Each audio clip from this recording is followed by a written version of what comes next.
Good morning student. आज हम class 9th के लिए चैप्टर 5 में आए हैं।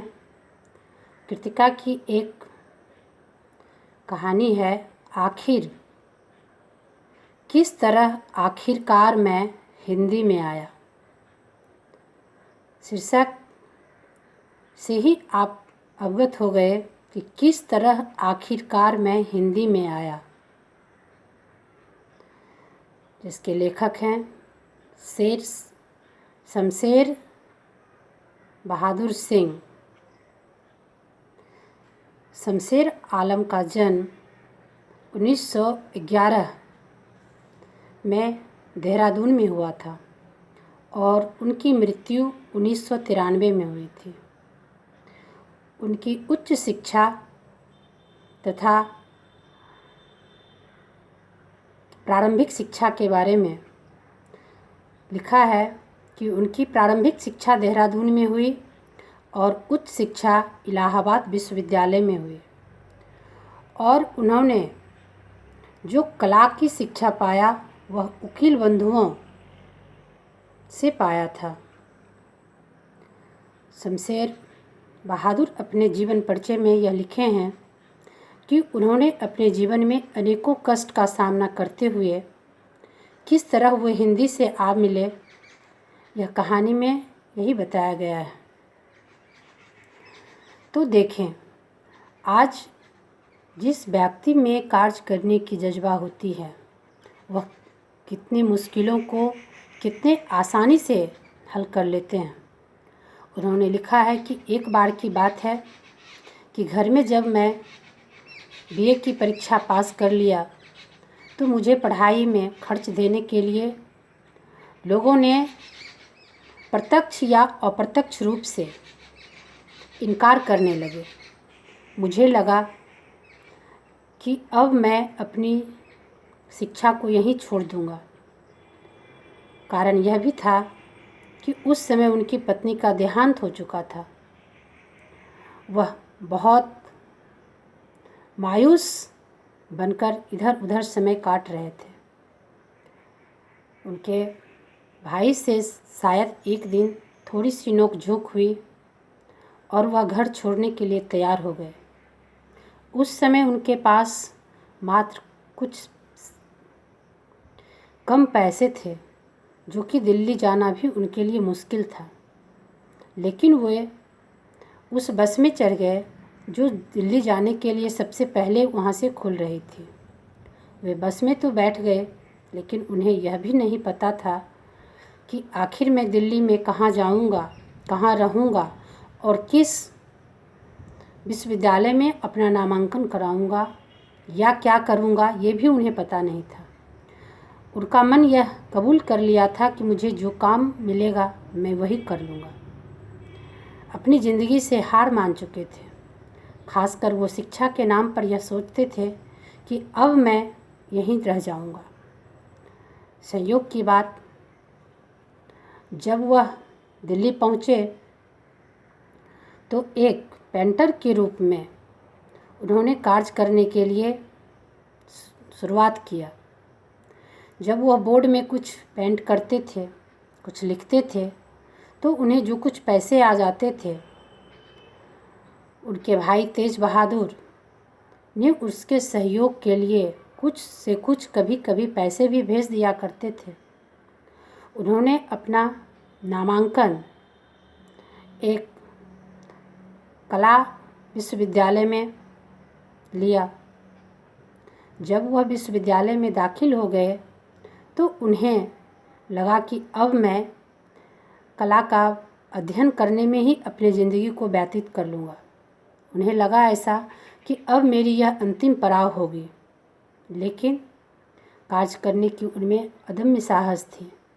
जब वह कार्य करने के लिए चलते थे तो रास्ते में वे कुछ गिरी हुई कागजात को पाते थे। जहाँ तहाँ वो बैठते थे, कुछ गज़ल को सुनते थे, कुछ हिंदी कविताएं, कुछ उर्दू की कविताएं। जब वो सुनते थे उसमें अध्ययनशील और चिंतनशील होकर के अपनी भावनाओं को चित्रों द्वारा उकेरते थे।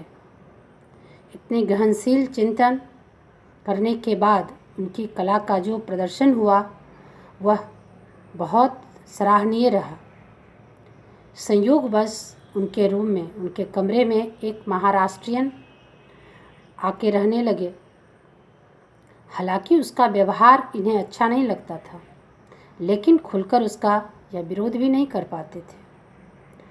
वह बार बार यही कहते थे, उनके साथ जो रह रहे थे महाराष्ट्र के लोग, कि मुझे इलाहाबाद का छात्रावास का जो रहन सहन था वह मेरा वीकनेस हो गया। उस बातों को सुन कर के वह इस तरह नज़रअंदाज कर देते थे कि लगता था कि उनका कोई उसके पास जवाब ही नहीं है। लेकिन अपने दिलो दिमाग में हमेशा यही सोचते रहते थे कि आखिर मैं क्या करने आया हूँ, इसे क्या करके अपना निर्वहन कर सकता हूँ। संयोग की बात थी कि जब वह एक दिन अपने स्टूडियो में गए थे कुछ पेंटिंग को लेकर के, उसी समय वहाँ हरिवंश राय बच्चन से उनकी मुलाकात हुई। मुलाकात ही नहीं, वह मुलाकात उनके लिए एक ज़िंदगी की याददाश्त बन गई। बच्चन जी ने वहाँ जो नोट छोड़ा, एक उनके लिए पथ प्रदर्शन का काम किया। उस नोट में उन्होंने यह भी नहीं उन्हें कहा था कि यह मैं तुम्हारे लिए छोड़ जाता हूँ, तुम इसका अध्ययन करना। लेकिन शायद वही नोट उनकी ज़िंदगी का सबसे बड़ा पथ प्रदर्शक बना।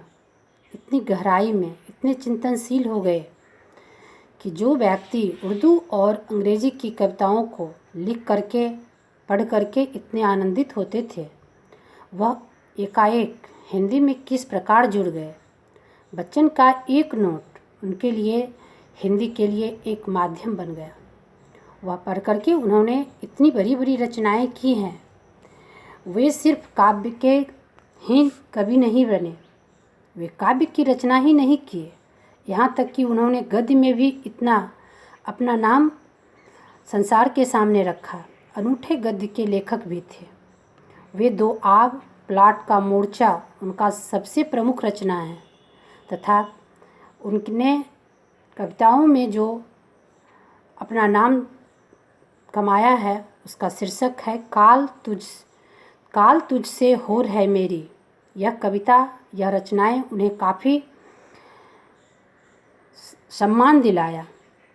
सहपाठी नरेंद्र शर्मा एमए कर चुके थे और उनके संसर्ग में रहने के बाद उन्होंने जो अपना अस्तित्व बनाया हिंदी जगत में, वह उनके लिए बहुत कारगर सिद्ध हुआ।